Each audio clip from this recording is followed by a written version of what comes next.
papy qui aime le jardinage. Il a fait du jardinage depuis longtemps. On va découvrir plein de fruits, de légumes, de fleurs. Et on va découvrir plein de systèmes qu'il a créés et tout. Donc des questions. Papy, depuis quand tu faisais le jardinage? Bon, j'ai commencé au début, quand j'avais ton âge, j'accompagnais mon grand-père au jardin. Et j'observais, je posais des questions surtout, et c'est de là que m'est venue la passion pour le jardin. Voilà, après par la suite, quand j'ai terminé l'école primaire, je suis parti, j'ai fait des études agricoles, j'ai passé un CAP, ensuite un brevet, et je travaillais la vigne avec mes parents. Okay. Et depuis, j'ai eu toujours cette passion de faire pousser des légumes, des plantes, de voir la nature évoluer. Voilà. Donc c'est ça tes études? Ça fait des études comme ça? Bon, j'ai fait des études à l'époque, c'était pas des études en permanence. On allait 2-3 jours par semaine à l'école et là on apprenait. Et voilà. Et après à la fin de cette année-là, j'ai passé un CAP. Et ensuite, les années que suivies, j'ai passé un brevet agricole qui était obligatoire pour s'installer agriculteur. Alors maintenant, on va faire un petit tour dans le jardin et découvrir son jardin.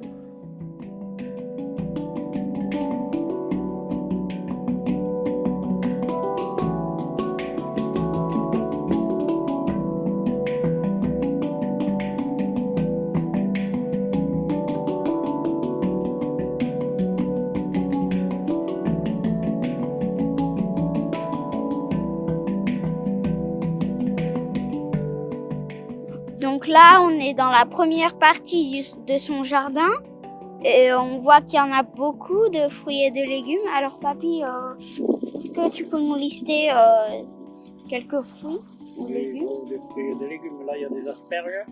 Il y a des asperges qu'on récolte de mars à avril, qui sortent de terre.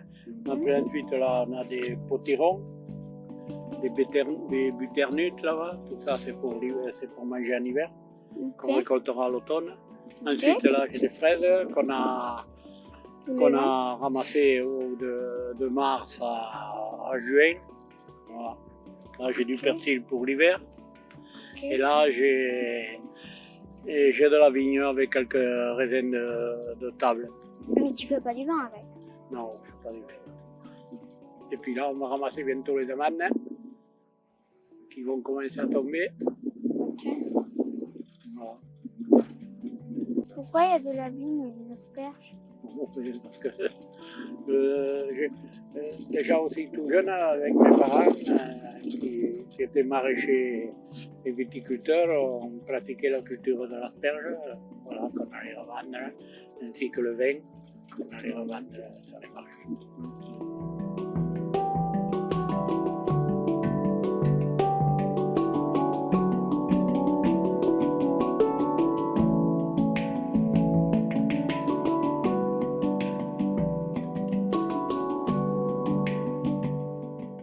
Donc là, papy, on est dans la deuxième partie du jardin et je vois qu'il y a beaucoup de feuilles. Ça veut dire qu'il y a des différents légumes ou c'est tous les mêmes parce que les feuilles se ressemblent? Oui, il y a beaucoup de légumes. Là, par exemple, c'est des poivrons. C'est les poivrons parce que là, je pratique la permaculture. C'est-à-dire que je ne travaille pas le sol. Et je mets beaucoup de végétaux que je ramasse au jardin, tu vois, là c'est de la paille, tu vois, il y a comme j'en mets depuis plusieurs années, ça fait beaucoup d'humus, et voilà, et les plantes poussent bien, et tu vois déjà, regarde un poivron qui commence à devenir rouge, parce que les poivrons à l'automne ils deviennent rouges, là, les autres sont verts et ils deviennent rouges. Et à longueur d'année, voilà, le paillis fait de l'humus et ça protège le sol. Et on a beaucoup moins besoin d'arroser. Puisque le sol, l'évaporation se fait beaucoup moins. Et en parlant d'arroser, comment tu fais pour arroser tout ça en fait? Bon, c'est-à-dire que j'ai mis de goutte à goutte partout, qui permet d'économiser de l'eau et d'arroser au pied de la plante. Voilà. Et les tuyaux se trouvent sous le paillis là, et ça maintient un petit peu d'eau. Comme ça, j'ai beaucoup moins besoin d'arroser. Et ensuite, ça évite les herbes de pousser. Voilà, les mauvaises herbes de pousser. Voilà le principe de la permaculture. Comme les trèfles et Comment? les mauvaises herbes comme les trèfles et... Oui, les mauvaises herbes, voilà. Okay. Les mauvaises herbes. Mais il n'y a pas de mauvaises herbes.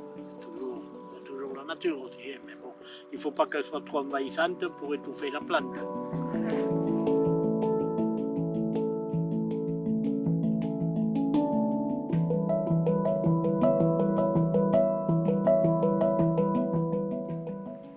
Donc là, papy, on est dans la serre, c'est ça? Oui, voilà, la serre. Et c'est quoi? Mais la serre, c'est un lieu qui est bien éclairé et vitré, et de façon à ce que le soleil chauffe, et ça me permet de planter, de semer les graines au printemps pour qu'elles soient plus précoces et qu'après je puisse les planter dans la terre. Ok.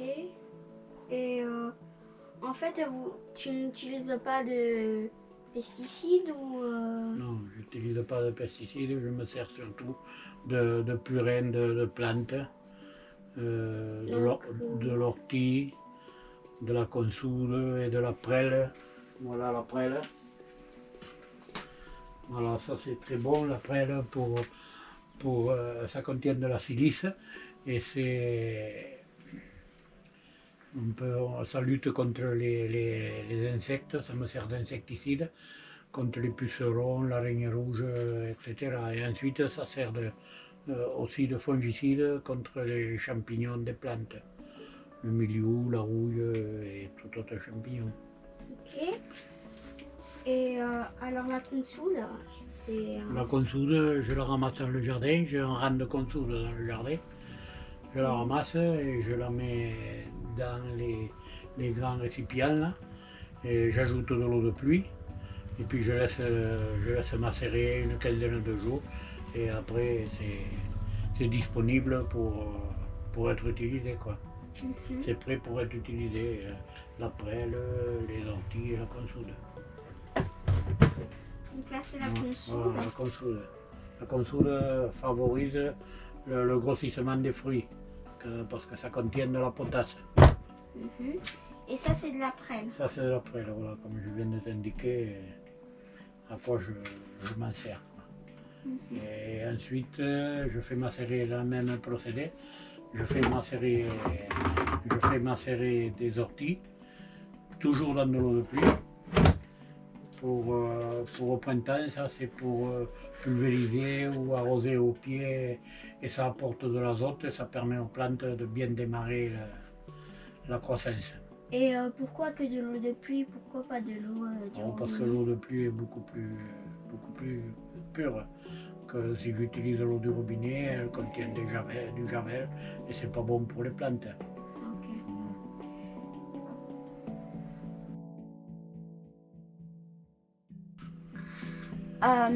Donc là, je vois des graines. C'est des graines ça? Oui, ça c'est des graines de radis.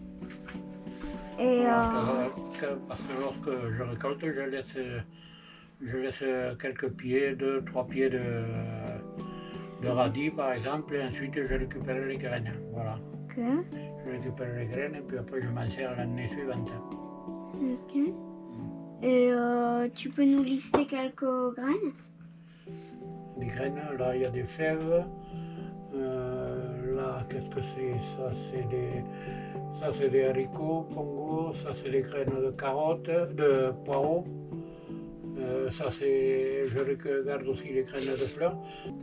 Et j'ai entendu que tu avais une technique pour semer les haricots. Oui, les haricots ou les fèves, je me suis fabriqué avec une gaine là, et puis j'ai fixé une boîte, en bas j'ai fait un petit losange, voilà, et je me sers de ça, je mets 3 ou 4 graines, voilà, je mets la bande dans le sillon, puis voilà, il y a 4 graines, puis je déplace l'appareil, et je mets 3-4 graines, et puis je déplace, voilà, et ça me permet de semer. Les D'être haricots. précis en restant debout et en préservant mon dos. Voilà. Voilà, bon, j'ai des graines de plusieurs années là, hein, parce que certaines graines ont des durées de germination. Ça va de. Ça, les fèves, elles peuvent germer pendant 30 ans. Hein, je veux dire, ça garde le pouvoir de germination une éternité. Et là aussi, j'ai ensuite la température à laquelle il faut qu'elle soit semée, parce que les plantes, on ne peut pas les semer n'importe quand. Quand il fait trop froid, on ne peut pas. Et il y a une indication disant que, voilà.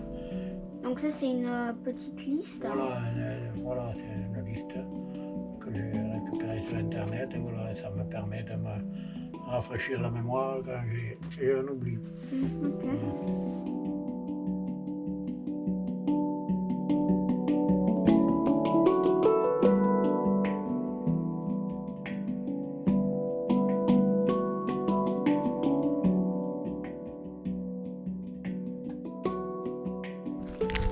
Ah tiens, il y a de la paille sur le sol. C'est quoi? Là, il y avait du blé avec des vesses qui enrichissent le sol en azote. Et ensuite, je coupe le blé juste pour la paille, que je me sers pour les paillis, pour la permaculture, pour mettre au pied des plantes. Voilà, là c'est coupé, et là à l'automne, je vais retravailler le sol et je ressèmerai.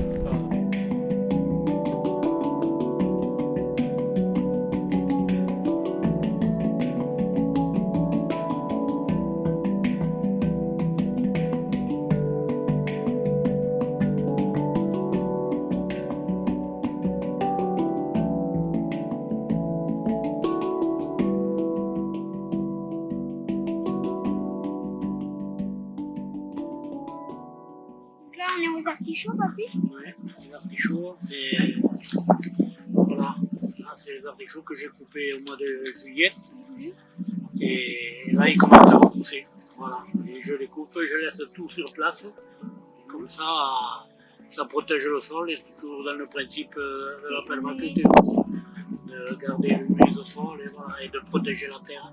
Et là les artichauts vont pousser, et au printemps prochain ils font 1 mètre d'eau. Ouais, c'est bon.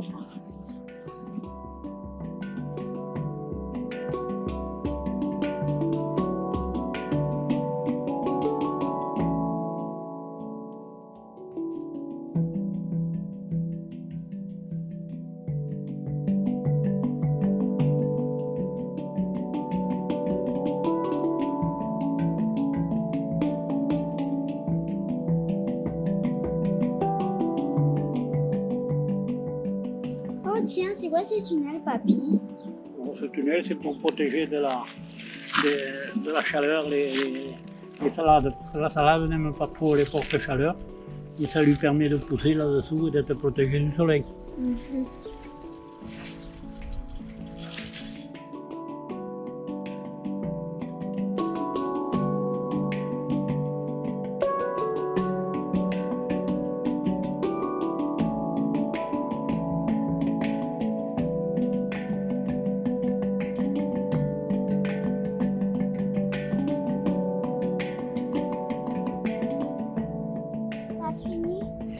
Pourquoi toutes les tomates sont de différentes formes?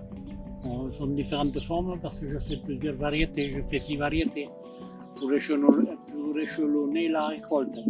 C'est-à-dire, je commence par des Monfavettes, après j'ai la récolte des Carmelo, après j'ai les tomates cerises, ensuite là j'ai les cœurs de beurre, les cornues des Andes, ainsi que les Primera là, qui elles arrivent tout à fait à la fin de l'été. Et il y a aussi des fleurs dessus. Et la fleur, c'est pour éloigner les insectes pucerons. Comme ça, ils ne viennent pas sur les tomates. C'est des œillets d'Inde car c'est très odorant. Ça éloigne les insectes. Papy, c'est Oui. quoi ces insectes? Ça, c'est des punaises de jardin. Voilà, et ça mange des pucerons aussi. Enfin, des pucerons, des insectes. Ça participe à l'écosystème. Voilà. Après, il y a des coccinelles aussi qui mangent. Il y a des Après, il faut mettre des de cure-oreilles qu'on appelle aussi, qui mangent les pucerons aussi. Ça, c'est tout un ensemble. Est-ce qu'après, ils font des autres insectes? Mais voilà, je te dis, oui, des insectes, il y en a. Il y a des abeilles aussi pour polliniser, il y a des bourdons. C'est pas la menthe? Oui, ça c'est de la menthe. Voilà, là il y a 3 variétés de menthe, marocaine, commune, et puis chocolat aussi. Voilà, et après là tu vois c'est des plantes aromatiques.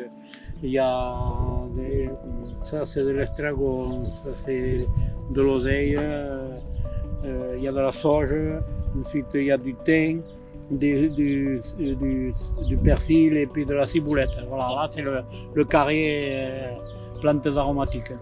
Et on fait quoi avec ces plantes? Oh, ben, on l'utilise dans la cuisine, la sauge, l'oseille aussi, on la met dans le poisson, le thym, on fait des décoctions, avec la menthe aussi. Voilà. Ça c'est dans la cuisine.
Aimez cette vidéo. If you like this video, please give us thumbs up. S'il vous plaît, donnez-nous un pouce en l'air. And if you want to see more, please subscribe to our channel, Maxime Libre. Si vous voulez plus de vidéos, abonnez-vous à ma chaîne, Maxime Libre. Merci beaucoup pour votre attention. Et le plus d'abonnements, le plus on va faire de vidéos. Alors s'il vous plaît, abonnez-vous si vous vous intéressez. Merci beaucoup.